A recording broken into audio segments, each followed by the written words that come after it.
y a todos, muchas gracias por acompañarnos. De parte de AED, la Alianza Empresarial para el Desarrollo, darles la bienvenida a este webinar, el primero que realizamos desde la dimensión económica en la que trabajamos Tai Saraya y yo, hoy sobre el tema de reactivación empresarial responsable, que se ha vuelto ya una constante estar hablando de esto, pero con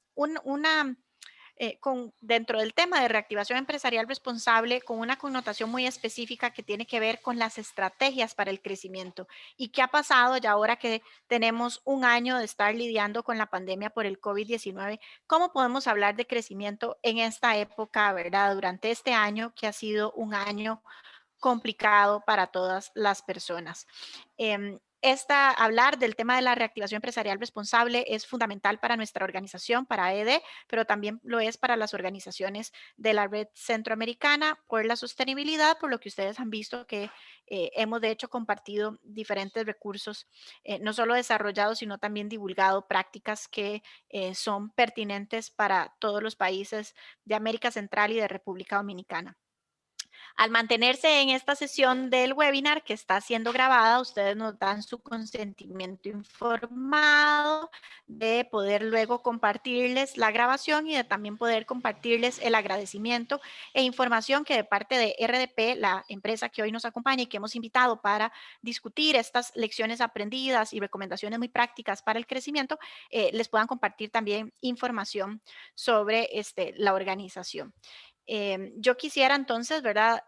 Muy rápidamente, antes de introducir a Sebastián Falla, que es nuestro expositor invitado, darles un poquito más de contexto, ¿verdad? Y ustedes recordarán que entonces, no hace un año, porque hace un año estábamos, ¿verdad? Apenas empezando como a recibir todo esto y no, diríamos, no nos había caído la peseta, ¿verdad? En Costa Rica de lo que se nos venía, pero ya más o menos en mayo, en junio, con las organizaciones de la red integrarse, nosotras nos dimos a la tarea de desarrollar un manual de buenas prácticas para la reactivación empresarial responsable y también un manual que contenga casos específicos en Centroamérica.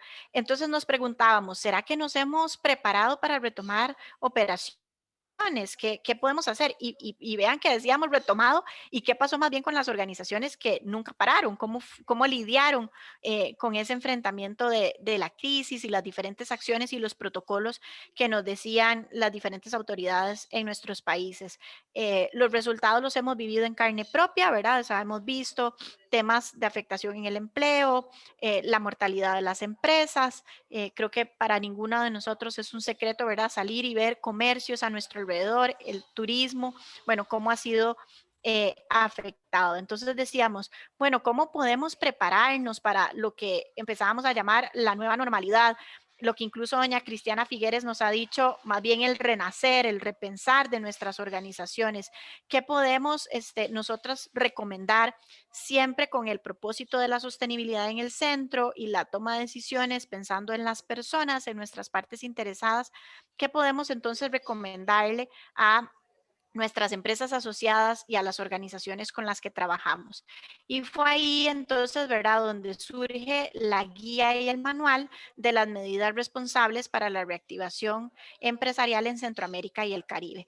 Este manual, nosotros se los vamos a compartir igual el enlace para que lo puedan bajar como producto de este webinar, pero este manual, ¿verdad?, como les dije, ya está disponible desde junio del año pasado y quisiera nada más rescatar entonces de este esfuerzo conjunto que hicimos todas las organizaciones de la red, que aquí hablamos, ¿verdad?, de los principios que deben guiar esa actuación responsable al mantener nuestras operaciones. Vean ustedes acá que hablamos del liderazgo, ¿verdad? El liderazgo consciente, cómo tomamos decisiones pensando, como siempre lo hemos dicho, en sostenibilidad en las partes interesadas, la humanización del propósito de la empresa, la resiliencia en acción, la evolución, un poco el mensaje de doña Cristiana, y también la empatía y el compromiso ciudadano, porque lo que hemos visto es que además de que ya lo éramos, las empresas, ¿verdad?, se han tomado muy en serio el ser actores clave en la solución de las problemáticas del país. Y aquí en Costa Rica, ¿verdad?, nos hemos visto la unión del sector empresarial apoyando las diferentes políticas e iniciativas para no dejar a nadie atrás, como dicen los ODS, pero además muy concretamente buscar soluciones para la alimentación de las personas, para el abrigo, para el cuidado de las personas que se han visto tan afectadas por la crisis. Entonces, con estos principios en mente, ¿verdad? Pues también nos dimos a la tarea de buscar casos específicos. Aquí ven ustedes los logos de algunas de las empresas que forman parte de esta guía y de este manual de buenas prácticas, ¿verdad? Y esto, de nuevo, ustedes lo van a tener el documento en sí con detalle. Pero ahora que estamos ya cierto tiempo después decíamos, no podemos nada más dejar de hablar de esto. El tema se mantiene, pero, ¿verdad? Tenemos que cambiar tal vez esa connotación que en un momento vimos que era, ¿qué hacemos? ¿Cómo nos preparamos? Muy reactivo, ahora no podemos dejar de pensar en el largo plazo y qué podemos hacer entonces para crecer. Y ahí nos dimos entonces a la tarea de buscar otros recursos y pues resulta que conocemos entonces a nuestra empresa invitada de hoy, que es RDP, ¿verdad? Que ya les van a comentar de qué se trata, pero encontramos una visión común de pensar esto es también una oportunidad para que los negocios crezcan, siempre creciendo con ese propósito y esa meta de contribuir al desarrollo sostenible. Y hoy invitados para que nos compartan herramientas y lecciones, experiencias muy, muy prácticas, consejos de qué podemos hacer. Entonces yo quisiera con esto darle la bienvenida y darle la palabra a Sebastián Falla. Sebastián Falla es socio consultor de RDP Consulting y es conferencista internacional, así que ya van a ver, ¿verdad? Toda la experiencia que tiene en este tipo de espacios, especializado en estrategia empresarial y también, bueno, es autor del libro de Estrategias para enfrentar la crisis, que ese fue por el que de hecho empezamos a conversar. Tiene más de 10 años asesorando empresas y como le digo, la verdad que hicimos clic con RDP por esa visión del largo plazo, de buscar la forma siempre de crecer, como ustedes saben que siempre decimos en AED, de ser rentables siendo responsables con las personas y con el ambiente. Así que Sebastián, muchísimas gracias por acompañarnos y yo te cedo la palabra a las personas para que si van teniendo algunas consultas nos las pueden escribir en el chat. Vamos a estar súper pendientes del chat y como les digo, al final del espacio vamos a tener la oportunidad de abrir nuestros micrófonos e intercambiar un poco de opiniones. Sebastián, muchísimas gracias y yo te dejo entonces más bien el escenario. Adelante. Okay. Buenas tardes y muchísimas gracias a ustedes, a ED, por invitarnos a este espacio en el que vamos a compartir un poco las experiencias desde la práctica de cómo no solamente lidiar con este proceso de crisis que estamos tratando de navegar, sino además cómo prepararnos para la reactivación y para la recuperación económica. De nuevo, yo soy Sebastián Falla, soy el director de la división de estrategia en RDP Consulting y bueno, vamos a entrar de una vez al tema de hoy.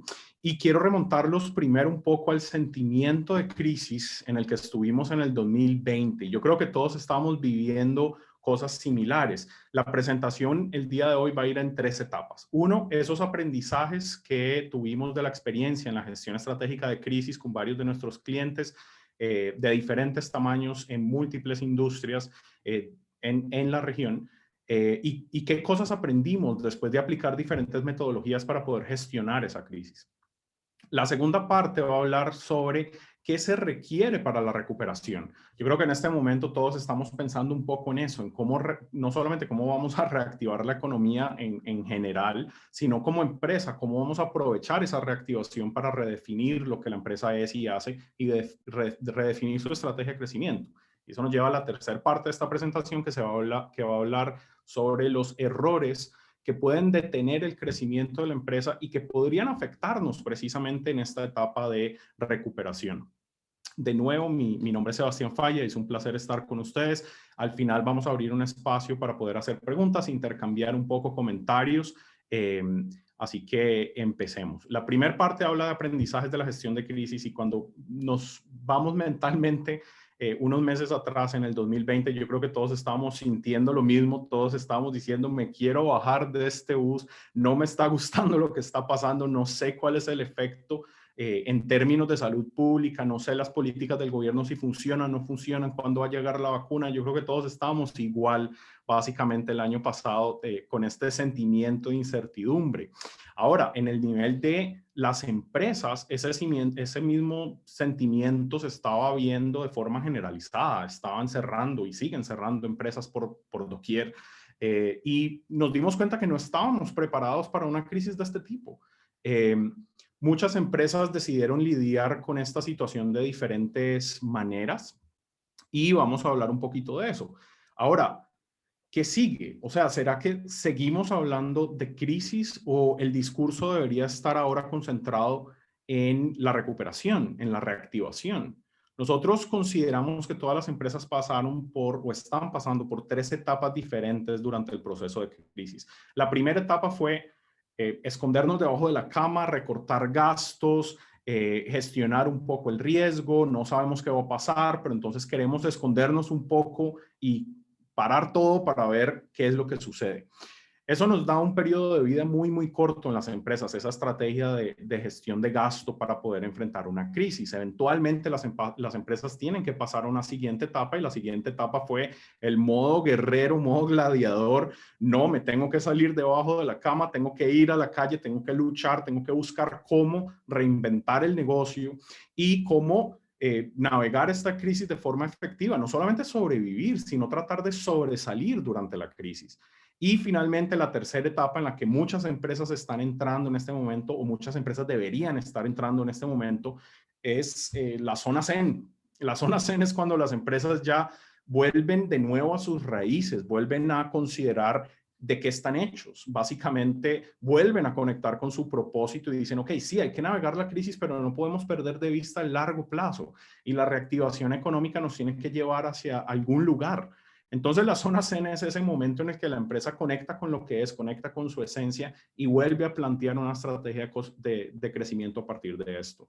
En el momento de la crisis, publicamos este libro que se llama Estrategias para enfrentar la crisis, que básicamente era una guía muy práctica de cómo lidiar con este nivel de incertidumbre y a través de esta metodología ir pasando por esas etapas de evolución. La metodología se concentra en básicamente 5 etapas o 6 etapas, como la quieran ver, en la que a partir de cada una de esas etapas las empresas pueden ir navegando los temas que pueden construir al final una estrategia para lidiar con la crisis y eventualmente el desarrollo del negocio. Cada una de estas etapas tiene diferentes metodologías y hoy no quiero presentar esta metodología paso a paso, sino que quiero presentarles lo que nosotros aprendimos de aplicar esta metodología con diferentes empresas y diferentes experiencias que nos enseñaron 6 puntos claves de cómo lidiar con esta crisis o cómo lidiar con cualquier crisis en el futuro. El primer aprendizaje, diría yo, es que si todo es emergencia, nada es prioridad. Y eso es algo que sucede en momentos de crisis en el que tenemos que prestarle atención a todo. Y entonces, obviamente, hay que recortar el gasto, estamos con problemas en la cadena de suministro, estamos problemas con el cambio de comportamiento de nuestros clientes, la competencia está haciendo movimientos, la economía se está viendo afectada, los bancos están dejando de prestar por cierto tiempo. Ese tipo de cosas hace que todo se vuelva una emergencia. Es importante en periodos de estos definir claramente qué cosas están bajo mi control y qué cosas no lo están. No puede ser prioridad todo lo que está sucediendo en el contexto. Tengo que escoger claramente qué cosas están bajo mi control y pueden movilizar a la organización hacia adelante. Y ese fue probablemente el principal aprendizaje, el número 1 de esta lista que les traigo. Y tiene que ver con cómo nosotros medimos el riesgo. Cuando ayudamos a las empresas a mapear el riesgo, nosotros partimos de una gestión de riesgo que básicamente determina diferentes fuentes de riesgo. Las que pudimos establecer de forma general para las empresas son estas que se están viendo aquí. Hay un riesgo operacional, riesgo de mercado, de seguridad, riesgo tecnológico, reputacional, regulatorio, y hay un riesgo humano gigantesco, especialmente en esta crisis en particular, que es causada por una pandemia. Y además del riesgo humano causado por la pandemia que tiene que ver con salud pública, también hay un riesgo de pérdida del talento humano y pérdida de la capacidad de utilizar ese talento de forma sostenible en el tiempo. Ahora, cuando vemos cada una de estas fuentes de riesgo, vamos a darnos cuenta de que de cada una se derivan cientos de otras fuentes de riesgo. En las empresas debemos tratar de concentrarnos en las prioridades y eso se puede hacer a través de una gráfica como esta, una gráfica de impacto que va dividiendo el impacto entre las probabilidades de que ese riesgo se materialice y el impacto que esto podría causar a la empresa en caso de que ese riesgo se vaya materializando. Cuando nos concentramos en la zona de prioridad alta, nosotros podemos dividirlo en clústeres, en grupos de diferentes fuentes de riesgo que son manejables, que podemos atender en la empresa y complementarlos con los riesgos de prioridad media y eventualmente tener una lista de estos son los riesgos principales que debemos enfrentar en la organización y eventualmente crear un plan de mitigación de riesgos con básicamente esta misma fuente de información. Estas son decisiones conscientes sobre en qué debe enfocarse la organización. Entonces, el primer aprendizaje fue, no todo puede ser una emergencia, no todo puede ser una emergencia porque no logro entonces encontrar las prioridades correctas. Cuando las organizaciones empiezan a trabajar en esto, se vuelven un poco más objetivas, no son tan reactivas, sino que analizan claramente cuáles son los factores en los que la organización debe concentrarse en este momento. Si su empresa en este momento no ha hecho un análisis de riesgo de este tipo, se lo recomiendo como el paso número 1. Es importante tener claro cuáles acciones de mitigación son posibles ejecutar desde la empresa y cuáles no dependen de la empresa. No podemos esperar que el gobierno solucione, las entidades internacionales solucionen o los bancos solucionen. Tenemos que nosotros crear nuestras propias soluciones con lo que tenemos a la mano. Ese es el primer aprendizaje durante la crisis. El segundo aprendizaje es qué tanto he estudiado a su cultura. Peter Drucker dice que la cultura se come a la estrategia del desayuno y tiene toda la razón. Yo trabajo en el tema de estrategia y una de las barreras más importantes en la ejecución real de un plan estratégico tiene que ver con la cultura de la organización. Y en este momento puedo decir que la resiliencia de la empresa depende 100% de su cultura, de su gente. Aquí la pregunta es, ¿qué tanta conexión tenemos con nuestra gente para poder depender de ellos en un momento de crisis en el que hay que dar definitivamente la milla extra, en el que tenemos que ser creativos, tenemos que ejecutar a un nivel de excelencia muy diferente al de la operación normal de un negocio? Entonces, ¿qué tanto entiendo mi cultura y qué tanto conecto con mi cultura y qué tanto diseño intencionalmente la cultura? Me genera a mí una fortaleza que no solamente me ayuda a navegar la crisis, sino que me ayuda también a subirme al bus de la recuperación, que es en el que deberíamos estar tratando de subirnos todos. Tercer aprendizaje, evite la guerra de precios. Y este es difícil porque obviamente en un momento de crisis la mayoría de las empresas van a tratar de jugar con promociones, jugar con sus precios para seguir siendo competitivos. En la medida en la que el mercado se contrae un poco, las organizaciones responden y la respuesta más inmediata es definitivamente el tema de precios. Sin embargo, cuando nuestra respuesta es reactiva en el tema de precios, podemos crear una guerra que es poco sostenible a través del tiempo. Es una guerra muy destructiva tanto para nosotros como para el mercado y para la competencia. Y hay algo que a veces olvidamos considerar y es el efecto del precio sobre la utilidad real de la empresa.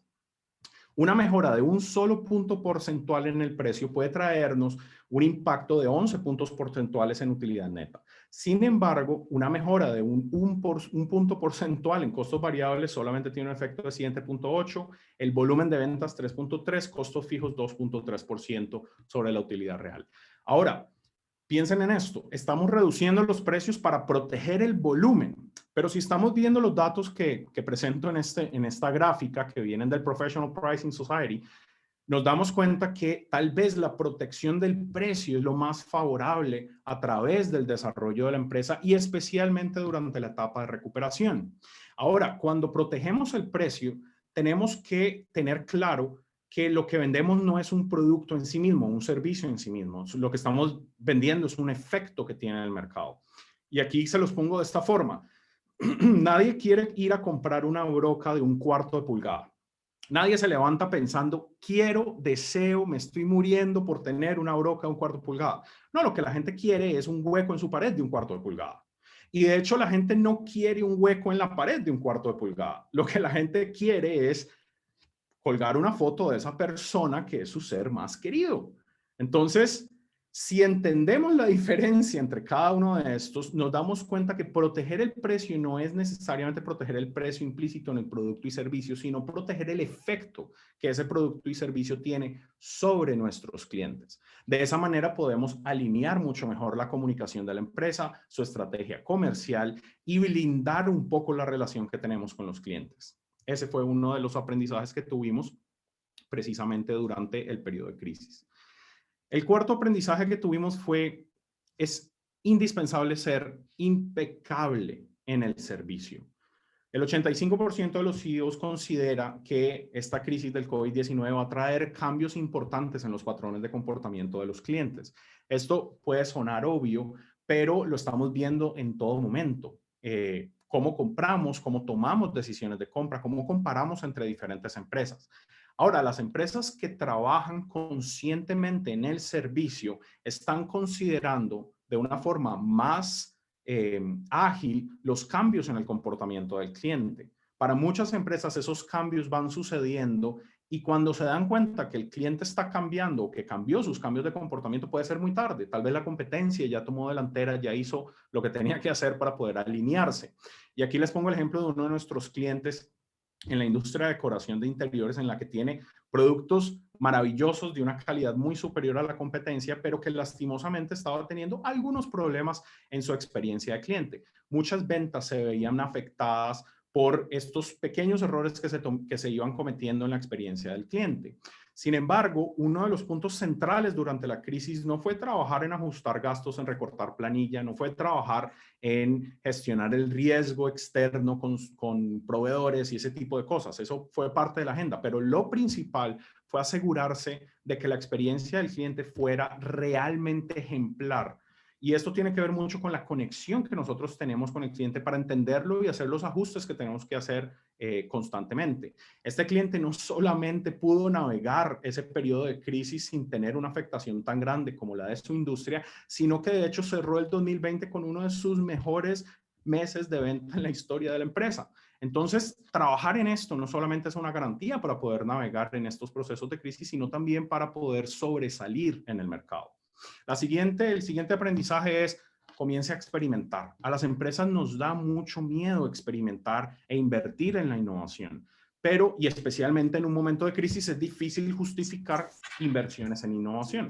Sin embargo, cuando hacemos un análisis de las crisis del pasado, y aquí hay un análisis de la crisis del 2008, vemos que las empresas que invierten en innovación superan al mercado en un 10% durante la crisis y además tienen un efecto de hasta un 30% superando a sus competidores después de la crisis. Eso significa que invertir en innovación en un momento de crisis como este nos está asegurando no solamente recuperarnos de todo el efecto que tiene la crisis en este momento, sino además de fortalecer las probabilidades de crecimiento que vamos a tener en ese periodo post-crisis.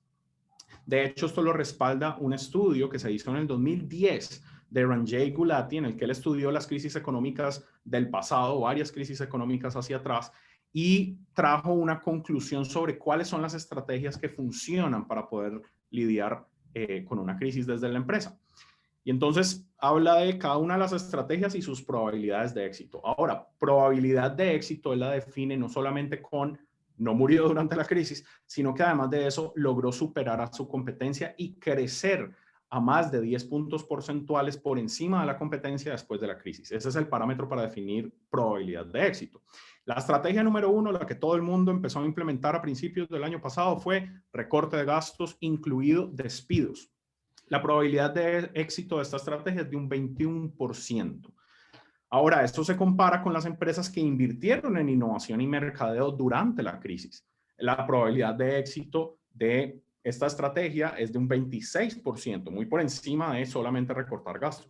Pero la estrategia que tuvo un éxito más contundente en la recuperación de las empresas fue un balance ofensivo y defensivo.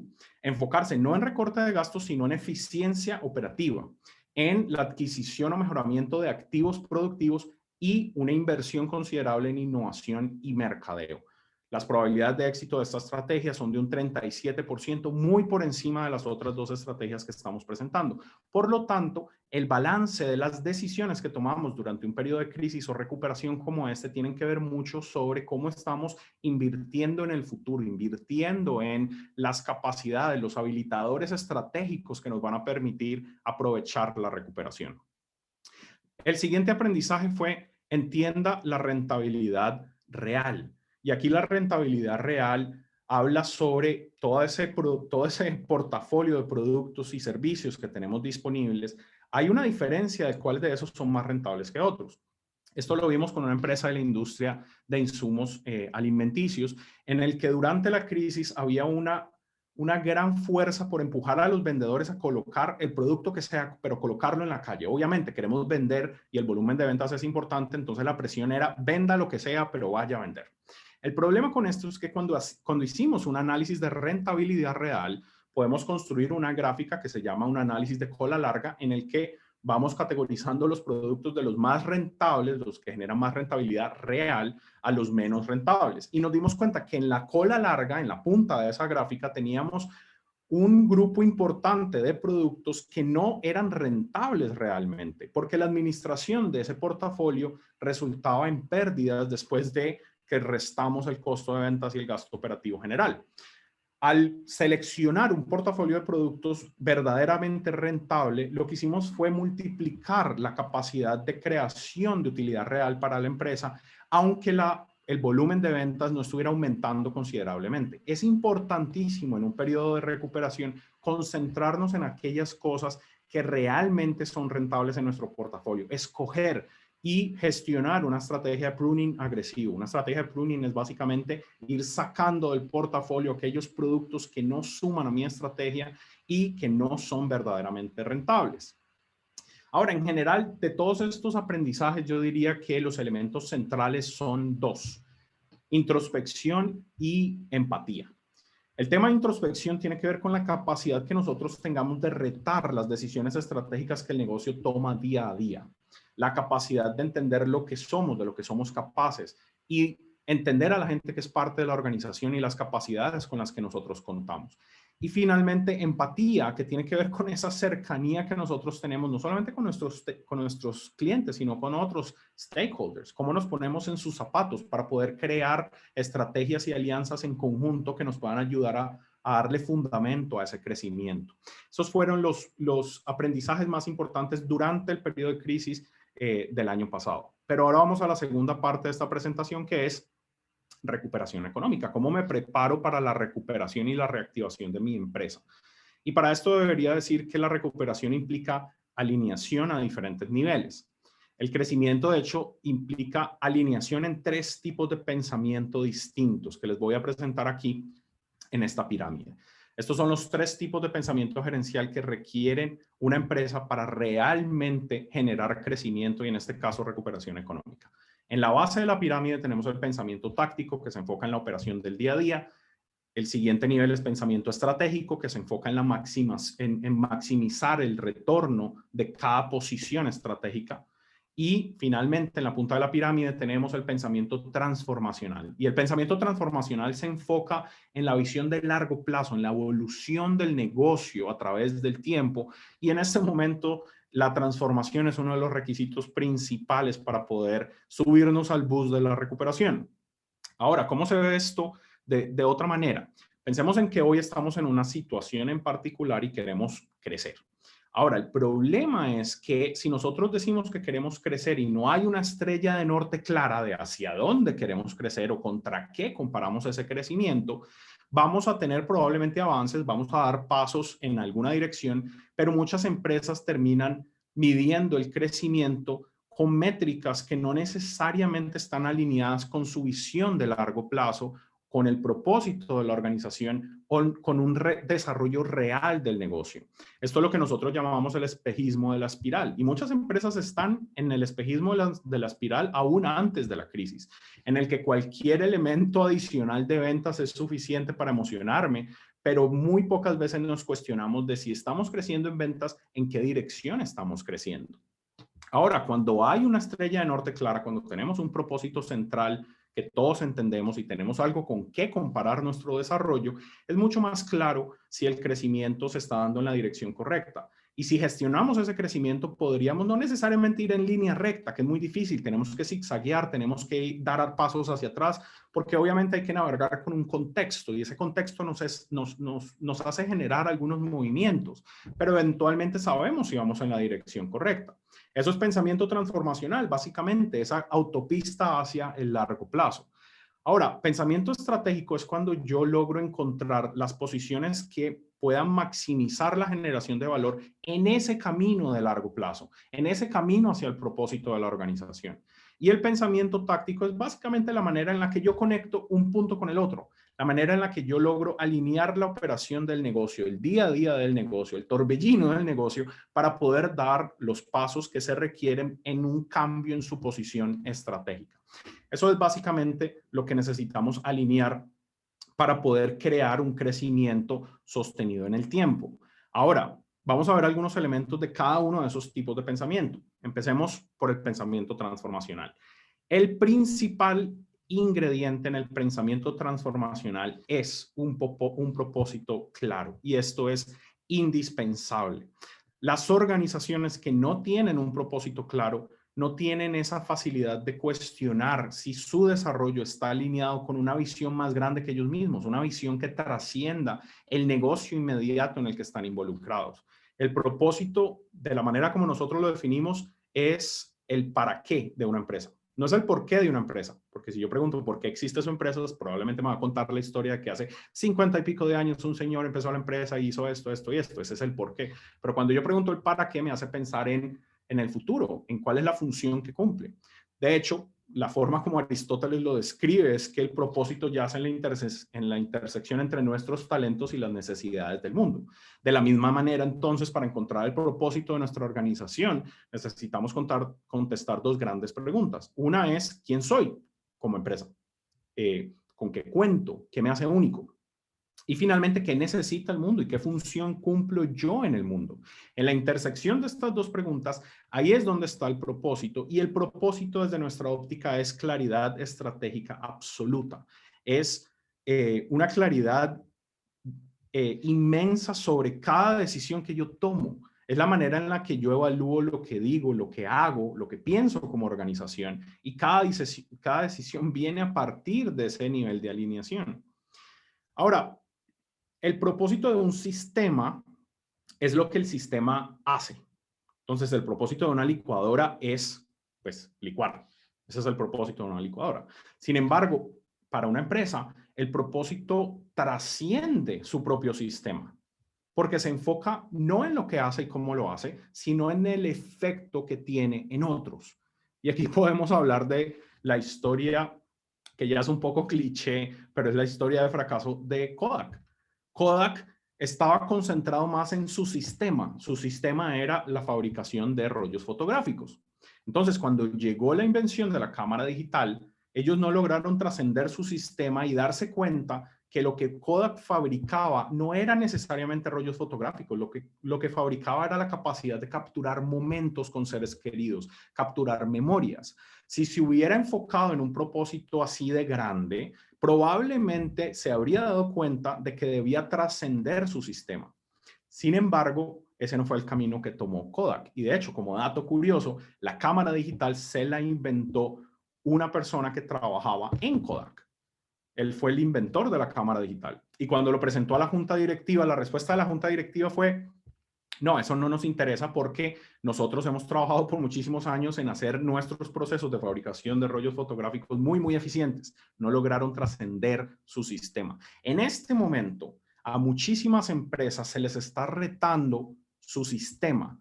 Y si logran recordar que son más grandes que el sistema que han implementado y que lo que realmente vende es el efecto que tienen en otros, entonces pueden ir más allá y construir esa visión de largo plazo de una forma mucho más clara.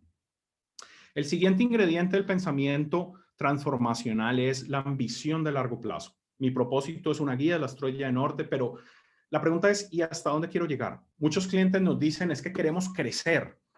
¿Ok? La pregunta que yo normalmente hago es, ¿y qué significa crecer?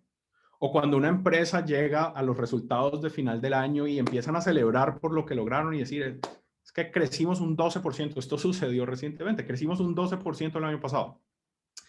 Y claro, hay que celebrarlo, pero la pregunta es, ¿y si hubiese sido posible crecer a un 18%, un 20%? ¿Cómo nos comparamos? No solamente cómo crece el mercado, cuál es nuestro potencial de crecimiento y además cuál es nuestra ambición de crecimiento. Y eso me hace pensar en este libro, Build to Last, que es un clásico de los negocios, en el que se presenta la metodología de los BHACs, las metas grandes, audaces y peludas, según la traducción al español. Y los BHACs son esos componentes que marcan esa ambición de crecimiento hacia el futuro. Para Bill Gates era poner un computador en cada casa. Para Sam Walton, el fundador de Walmart en los años 90, era duplicar el número de supermercados en 10 años. Y para Jack Welch, el CEO de General Electric, era convertir a General Electric en el número 1 o el número 2 en cada mercado en el que estuviera participando. Esos BHACs son metas que se están planteando de manera muy clara y que nos ayudan a dibujar ese desarrollo hacia el futuro. En este momento, nuestra meta no puede ser solamente la recuperación del negocio. Tenemos que ser mucho más específicos sobre qué es lo que queremos lograr en la empresa y marcar esa estrella del norte que toda la organización debe seguir. El siguiente nivel es pensamiento estratégico. Vamos a hablar un poco de los componentes del pensamiento estratégico. Normalmente cuando uno habla de pensamiento estratégico, la gente piensa en planificación estratégica. Sin embargo, la planificación estratégica tradicional, que es algo que nosotros criticamos continuamente, se enfoca principalmente un 5% en estrategia, un 95% en planificación. Esa es la planificación estratégica tradicional. Sin embargo, cuando nosotros atendemos el tema de pensamiento estratégico, nosotros lo vemos como un camino de descubrimiento, en el que la estrategia se va descubriendo en un análisis, introspección, en el que se hace obvio cuál es la posición que va a maximizar el valor en el mediano plazo, en la misma línea de crecimiento que está marcando nuestro pensamiento transformacional, nuestro propósito y nuestras ambiciones de crecimiento. Eso es básicamente alineación estratégica. Y para lograr alineación estratégica pasamos por diferentes preguntas y estas preguntas nos guían un poquito sobre cuáles son esos ingredientes que componen eventualmente nuestra estrategia. Primero, el cliente. ¿Cómo segmento al mercado? ¿Quién es mi cliente? ¿Qué le duele a mi cliente? Muchas veces con nuestros clientes hacemos esta pregunta, ¿quién es su cliente? Y la respuesta que dan es casi que les falta decir que cualquier persona que respire y le pase sangre por las venas. Pues bueno, el que quiere venderle a todo el mundo termina no vendiéndole a nadie. Yo necesito tener claro quién es específicamente mi cliente en este momento, no quién lo fue en el pasado, quién es mi cliente hoy. Y ojo, en la recuperación económica es muy probable que su cliente está cambiando. Es muy probable que el cliente que lo trajo hasta este momento no sea el cliente que lo va a ayudar a crecer de aquí en adelante. Así que analice muy bien quién es su cliente y qué le duele al cliente para poder llegar al siguiente punto, que es entonces, como respuesta a ese dolor, ¿cuál es mi propuesta de valor? ¿Cuál es mi propuesta de valor en este momento? ¿Cómo debe evolucionar? ¿Cómo respaldo esa propuesta de valor? ¿Y cómo refleja mis productos y servicios esa propuesta de valor? Ahora, la propuesta de valor no puede ser jamás estática en el tiempo. La competencia está subiendo la barra y por lo tanto nosotros debemos ir modificando la propuesta de valor. Y en este momento, la propuesta de valor de muchas industrias están siendo retadas por los cambios en patrones de comportamiento que se están dando a partir de la crisis. Así que debemos evaluar cuál es nuestra propuesta de valor en esta etapa de recuperación. Y es suficientemente fuerte, es un diferencial suficientemente grande como para hacernos ver diferente. El siguiente elemento es cuál es nuestra estrategia comercial. ¿Qué compite con mi empresa? Y qué compite con mi empresa no necesariamente es el competidor que les viene a ustedes a la mente, el que les roba el sueño, ese no necesariamente es lo único que compite con mi empresa. Nosotros hemos tenido una experiencia maravillosa con uno de nuestros clientes en la industria de parque de atracciones. Y cuando pensamos en un parque de atracciones, uno diría, bueno, tiene pocos competidores, porque ¿cuántos parques de atracciones puede haber en cada país? A menos de que estemos en Estados Unidos. La respuesta es muy pocos. Pero realmente lo que compite con un parque de atracciones es también Netflix, el sedentarismo, los trabajólicos, todas esas cosas compiten con un parque de diversiones y por lo tanto una estrategia comercial debe incluir no solamente la respuesta directa a nuestros competidores directos, sino la respuesta a todo aquello que compite con mi propuesta de valor. La siguiente pregunta es, ¿cuál es la posición estratégica de mis competidores? ¿Dónde están? ¿Qué los hace diferentes a ellos? ¿Y cómo respondo yo? ¿Dónde están mis diferenciales? ¿Cómo hago irrelevante a la competencia con una propuesta de valor suficientemente fuerte, de tal manera que haga que los clientes se sumen a esa propuesta de valor durante esta etapa de recuperación? Y finalmente, modelo de negocio. En el modelo de negocio, mi pregunta es cómo monetizo esa estrategia comercial. ¿Qué tan escalable es este modelo? Y cómo puedo acelerar el crecimiento. Y en el tema de modelo de negocio es cuando nosotros nos enfocamos muchísimo en el tema de cultura. ¿Cómo conecta la organización con su cultura? ¿Qué tanta conexión tiene con su gente? ¿Qué tan humana es la organización? Porque especialmente en momentos de recuperación económica, el modelo de negocio, un porcentaje muy grande de lo que lo hace efectivo es la cultura y la conexión que tengo con mi gente. Y la gente se sube o se baja del bus dependiendo de cómo nosotros hemos creado una relación con ellos. ¿Qué tan pendientes hemos estado de nuestra gente durante este momento de crisis? Porque vamos a depender de ellos en la recuperación. De hecho, en el estudio que se realizó en el Harvard Business Review en el 2016 sobre las estrategias de recuperación económica, uno de los análisis que hicieron es que las empresas que generaban más despidos durante un momento de crisis eran las que tenían los problemas más grandes en la etapa de recuperación. Primero porque habían perdido talento importante, pero además de eso porque el nivel de conexión entre la empresa y su gente se había perdido durante la época de crisis. Así que durante la crisis sembramos con nuestra gente y eventualmente cosecharemos en la etapa de recuperación. Finalmente, estrategia emergente. La estrategia emergente es la que no está escrita en el papel, la que va saliendo en la medida en la que nosotros navegamos el contexto. Y aquí Gary Hamel habla de la decadencia estratégica. Una estrategia es efectiva por un periodo de tiempo definido, de tal manera que va perdiendo efectividad por múltiples razones. Ahora, en el mundo altamente globalizado en el que estamos, con la penetración de estrategias digitales y de tecnología de información, ese periodo de tiempo en el que una estrategia es realmente efectiva es cada vez más corto. Y para entender el tema de decadencia estratégica, un ejemplo clarísimo es el de Blockbuster. Blockbuster tenía una estrategia de tiendas de alquiler de películas de video. Eventualmente llegó Netflix y lo que hizo fue ofrecer, en lugar de una tienda física, mandar las películas de video al buzón. Físicamente mandaba los CDs al buzón de la gente. Y después Netflix generó una decadencia estratégica de su propia estrategia a través de la implementación del streaming de películas en línea, que estoy seguro todos hemos disfrutado muchísimo en esta época de pandemia y muchos de ustedes probablemente han consumido varias horas de Netflix en este momento de cuarentenas alargadas. Ahora, esa estrategia también va a ser retada y en este momento probablemente se está retando con otros oferentes que van a generar decadencia estratégica en la propuesta de Netflix. Ahora, ¿cómo genero yo una buena estrategia? ¿Cómo genero yo un ingrediente correcto para lidiar con la estrategia emergente? Bueno, debo pensar en un negocio y la manera como se construye. Tradicionalmente los negocios se han construido como un sistema cerrado, como un reloj. Básicamente son diferentes fichas que están muy bien alineadas unas con otras, están diseñadas para que funcionen muy bien unas con otras, pero en un sistema que lo protege de su entorno, que no deja que nada entre, que no entre el polvo, que no entre el agua. Eso es un reloj y eso es la empresa tradicional. Las empresas post-COVID-19 que van a ser realmente exitosas son aquellas empresas que se diseñen más como un organismo vivo.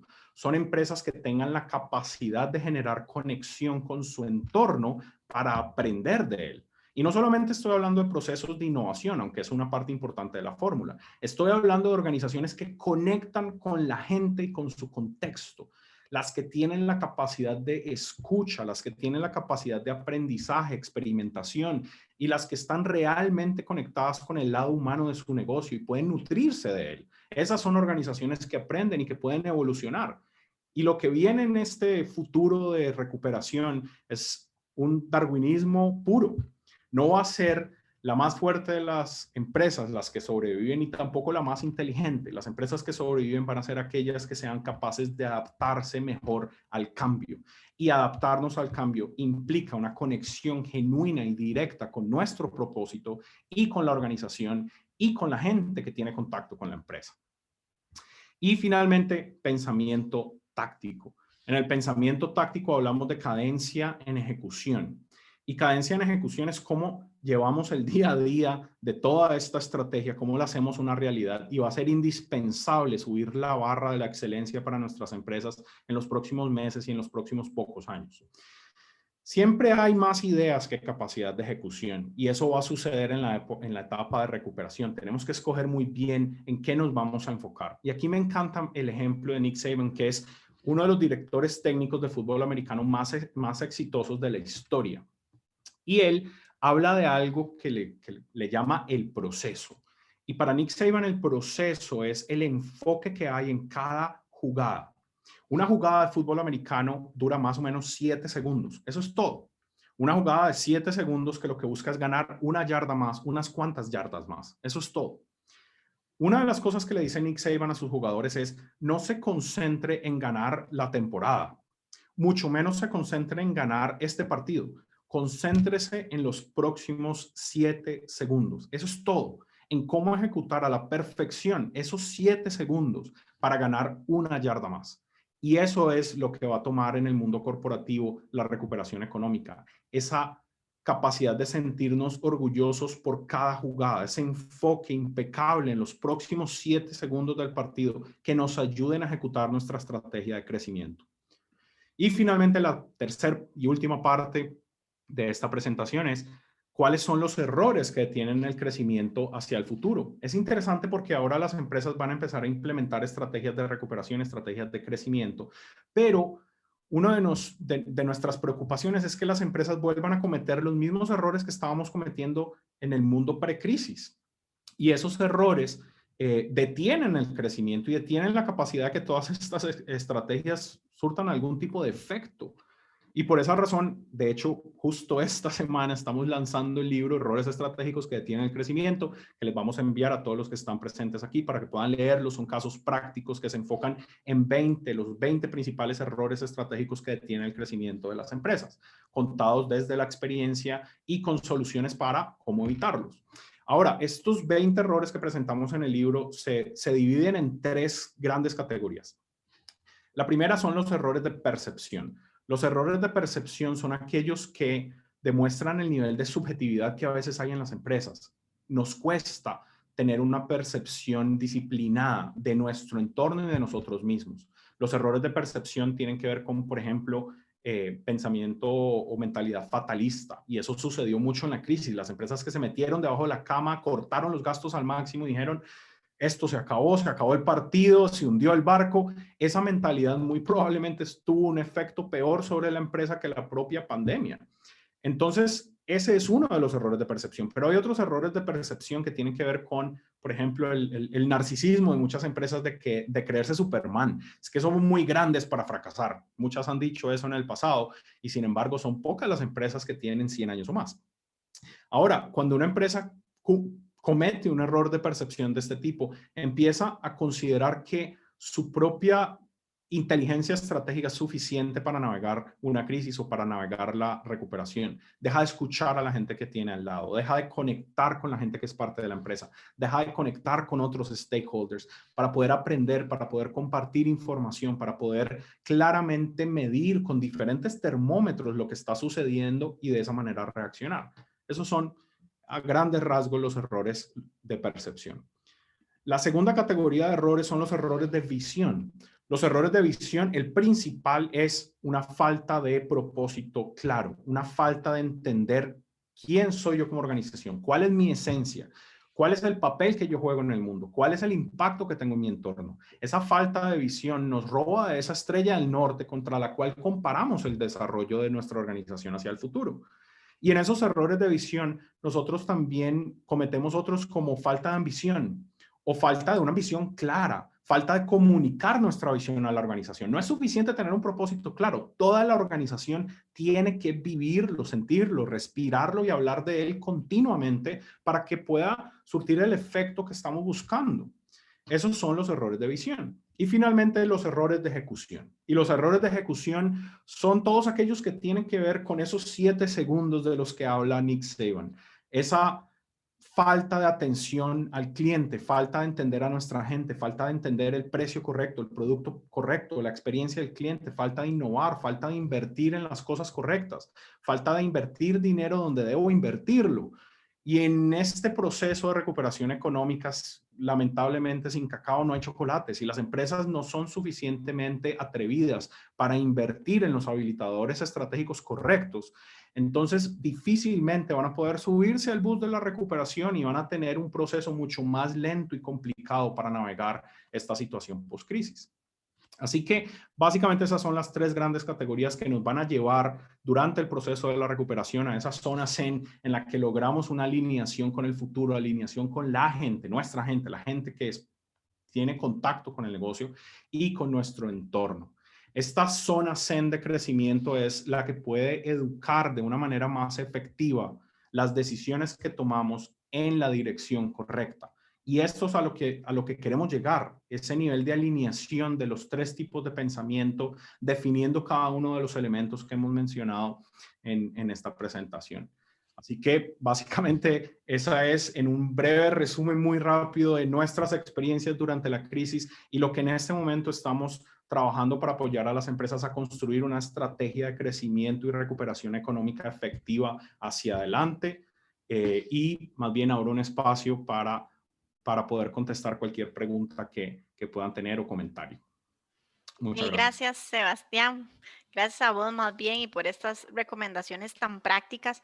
Y bueno, ustedes que ya nos conocen bien, ¿verdad? En AED vieron que empezamos hablando de riesgos, que es algo de lo que hemos venido hablando desde nosotras desde antes y riesgos integrales, ¿verdad? Y tenemos también datos, de hecho, que la consideración de los riesgos integrales o ASG, ambientales, sociales y de gobernanza, también demostró, desde antes de la crisis lo demostraba, que las empresas que así lo consideran tienen mejores resultados, pero en el periodo de la crisis también se puso a prueba y las empresas que consideran riesgos ASG tuvieron rendimientos superiores de hasta 7.6% que las que no, ¿verdad? Entonces, de nuevo, esa visión de riesgos de todo lo que está pasando, también en función de temas del cambio climático, temas laborales, de derechos humanos, etcétera. Y luego también Sebastián habla del propósito, ¿verdad? Que también eso siempre estamos constantemente hablando de para qué está nuestra empresa acá, cuál es esa contribución al desarrollo sostenible. Vamos a abrir entonces para consultas de ustedes. Tenemos ya en el chat un comentario que nos hizo Frank hace un rato, ¿verdad? Él nos decía que, bueno, que también dependiendo de la industria, se sale o no se sale adelante, ¿verdad? Servicios logró salir adelante, manufactura está teniendo una segunda crisis por el cierre de las fronteras, ¿verdad? Inicialmente, y luego por pérdidas de materia prima en las fronteras, y otras empresas que optaron por tirar por la borda, ¿verdad? A submarinos, dice, y conservar la carga en medio de la tormenta, ¿verdad? Entonces nos pone aquí un ejemplo concreto de situaciones que vieron y, bueno, Sebastián asiente porque esto lo hemos estado viendo, sí, en la vida real. Andrés nos da las gracias por la presentación, ¿verdad? Que ayuda a tener esta visión empresarial y crear un modelo con cambio constante. Y bueno, Sebastián, vos lo mencionaste, ¿verdad? Esta idea de Darwin, de adaptarnos. Nosotras en AED no podemos dejar de mencionar que sí, que es esa adaptación siempre considerando, como vos dijiste, a los stakeholders, cómo vamos a crecer y crecer de manera responsable. Tenemos minutos todavía y por supuesto que quienes pueden todavía acompañarnos, vamos a sacarle el jugo a esta experiencia de RDP Consulting. Entonces, por favor, pueden abrir su micrófono o pueden también hacernos llegar consultas por acá. También, Sebastián, si quieres referirte al ejemplo que mencionaba Frank, adelante. Claro, de hecho, Frank, muchas gracias por tu comentario. Tenés toda la razón. Esta crisis ha afectado de maneras muy diferentes a las industrias y de hecho el sector de tecnología, al menos en Costa Rica, tuvo un crecimiento de doble dígito durante esta crisis hasta este momento. Entonces, no es a todas las industrias que se han visto afectadas de la misma manera, pero te puedo hablar de un ejemplo de uno de nuestros clientes, un hotel 5 estrellas en Costa Rica, que obviamente hotelería, yo creo que fue la industria más afectada en esta crisis y pasaron momentos muy difíciles, pero ellos siguieron una estrategia que requiere de ser atrevidos, requiere muchas agallas, que fue primero proteger a su gente, tratar de cuidar a su gente y cuidar también a la región en la que está este hotel, porque obviamente es una región muy turística en este país que se vio afectada a nivel comunitario en una proporción muy alta. Y ahora que logran reabrir, algo mágico sucedió y es la capacidad que tuvo el hotel de reaccionar con el talento correcto, escoger de un pool de talento maravilloso en la zona y empezar a construir una estrategia de recuperación. Y otro de los enfoques principales del hotel fue en 2 vías. Uno, en fortalecer por mucho la experiencia del cliente y moldearla a cómo el cliente en este momento está pensando en la hotelería, porque la gente, todavía hay turistas viajando por el mundo y quedándose en hoteles, pero van con una mentalidad muy diferente. Aquí la propuesta del hotel fue cómo cambiar la experiencia para asegurarse de que el huésped se pueda sentir totalmente seguro y que además puedan crear experiencias para él dentro del hotel sin necesidad de que tenga que salir por cuestión de seguridad.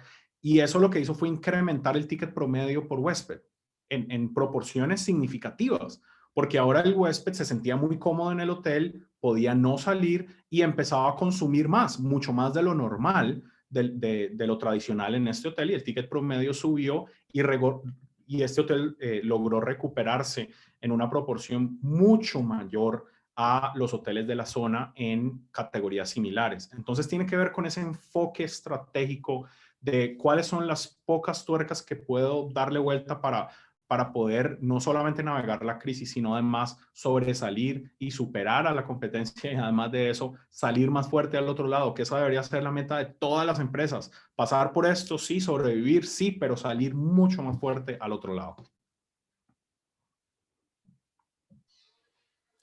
Mil gracias, Sebastián. Recibimos también acá una consulta de Oscar Villegas. Dice que es muy ilustrativa y excelente la presentación. Y entonces pregunta, de acuerdo a tu perspectiva, ¿en cuánto tiempo se estima que la actividad económica se normalice de alguna manera? Uh-huh. Muchísimas gracias, Oscar. Y para responderte eso, eh, debo ser muy claro. Ni yo sé ni nadie sabe. Absolutamente nadie sabe. Y te Yo iba digo a por qué. decir, es como la de la bola de cristal. Exacto, o sea, no sabemos, tenemos estimaciones y tenemos ideas de los periodos de recuperación. Ahora, sí debo decirte que al igual que se vieron afectadas diferentes industrias de formas distintas, la recuperación se va a ver también muy diferente en diferentes industrias. Y de hecho, van a haber algunas industrias que van a tener un efecto rezagado de la crisis, porque son industrias que dependen de cierta actividad económica que es más reactiva. Entonces, vemos industrias como la industria de la energía que se va a ver afectada, la industria de megaproyectos se va a ver afectada en una proporción mucho más grande después de esta crisis. Y probablemente, que es lo que se está estimando en diferentes partes del mundo, haya una segunda crisis inmobiliaria después de esta crisis general que ha causado la pandemia. Sin embargo, las industrias de servicios, las industrias tecnológicas, las industrias médicas, esas son industrias que van a tener periodos de recuperación muy cortos, que de hecho algunas de ellas les ha ido muy bien durante la pandemia. Y algo que puede celebrar Costa Rica en este momento es que tiene un enfoque bastante relevante en el crecimiento de esas industrias. Lamentablemente van a haber otras rezagadas como la hotelería. Se estima que la hotelería le tome más o menos unos 3 años, 3 años y medio para poder llegar a los mismos niveles pre-pandemia. Y después de ahí en adelante las tasas de crecimiento todavía no sabemos a dónde van a llegar, igual el sector de la construcción. Entonces se dice mucho. Sin embargo, todo depende también de qué tanto nosotros gestionemos en este momento la cuestión de salud. O sea, qué tan rápido podamos vacunar a la gente. Va a cambiar mucho también la perspectiva de el periodo de recuperación. Hay algunos países que van a tener a todo el mundo vacunado a finales de este año. Ese no va a ser el caso de Costa Rica ni de ningún otro país de Centroamérica y por lo tanto nosotros podríamos esperar un rezago en la recuperación y reactivación económica respecto a países del primer mundo.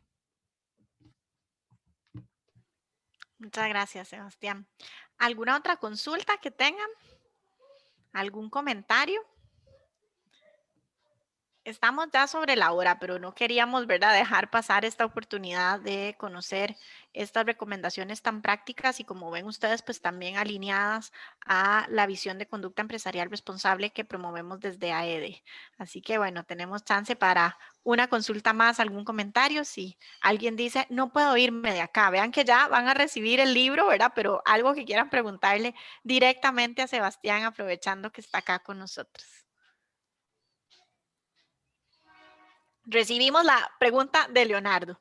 Leonardo agradece también por la presentación y dice, ¿de qué forma puede una empresa que nace en este periodo de recuperación planificar su estrategia comercial? ¿Debe ser cauta y con objetivos a corto plazo, por ejemplo, un año? Ujú. Excelente pregunta, Leonardo. Yo creo que en este momento, y depende mucho de si esta empresa están haciendo, en qué industria están haciendo, pero algo que está sucediendo en este momento es que también estamos viendo muchos emprendimientos y también depende del tamaño del emprendimiento y la cantidad de recursos que tenga disponible, pero estamos viendo muchos emprendimientos a nivel tecnológico, a nivel de servicios, que de hecho se están construyendo a partir de los cambios de comportamiento del cliente que se dieron por la pandemia. Entonces yo diría que una empresa que estén haciendo en este momento debe ser muy consciente de que la única manera de ser exitoso en este periodo de tiempo es concentrándose en qué cambios está generando el comportamiento del cliente en ese sector y cómo puedo construir una propuesta de valor sólida a partir de esos cambios en el comportamiento. Este probablemente no es el momento para entrar a un mercado altamente competitivo con una propuesta de valor que sea muy similar a lo que hay en el camino.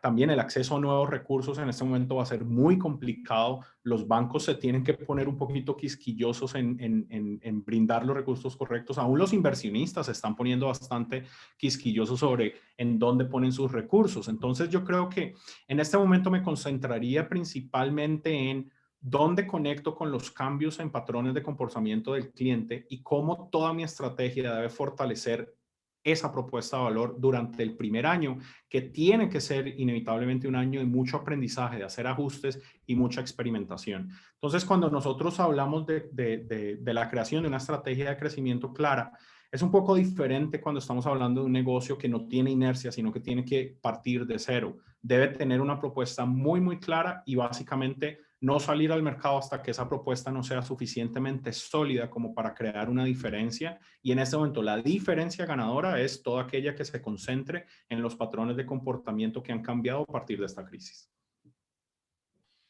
Bien, gracias, Sebastián. Súper concreta tu recomendación. Y bueno, y mencionaste además cómo atraer inversionistas o cómo también crear una propuesta atractiva para el sector financiero.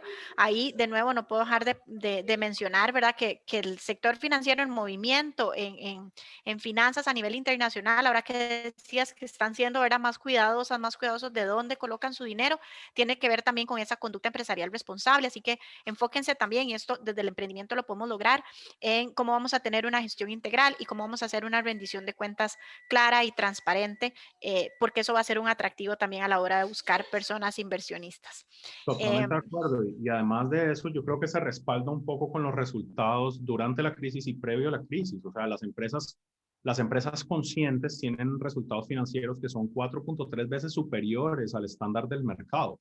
Eso a través de estudios que se han hecho en diferentes industrias. Y además son más resilientes y se están comprobando esa resiliencia a partir de esta crisis. Así que una mentalidad de liderazgo consciente, una mentalidad de un propósito claro y de tener un balance bastante positivo en la relación con diferentes stakeholders puede ser una buena garantía de la capacidad que tenga la empresa para obviamente navegar esta crisis, pero además de eso tener una recuperación acelerada. Muchísimas gracias, Sebastián. Qué mejor entonces que cerrar con ese mensaje contundente que nos das. De parte nuestra de AED, agradecerte mucho que hayas sacado tu tiempo para compartir las lecciones y la experiencia de RDP y agradecerle a todas las personas que nos acompañaron. Les vamos a compartir entonces la grabación de este webinar y bueno, pues ya saben que de parte de Sebastián y del equipo de RDP van a recibir el libro, ¿verdad? Sobre las estrategias y los errores para que aprendamos también de esas cosas más bien que ya sabemos que no funcionan tanto. Muchísimas gracias a todas, a todos. Síganse cuidando. Como bien dijo Sebastián, todavía nos queda un ratito en esto, entonces a seguirnos cuidando y pues por supuesto que de parte nuestra de AED a mantener el contacto a través de nuestras redes sociales y de las personas que les asesoran directamente. Muchísimas gracias a todas y a Muchas gracias todos. a todos, que estén muy bien.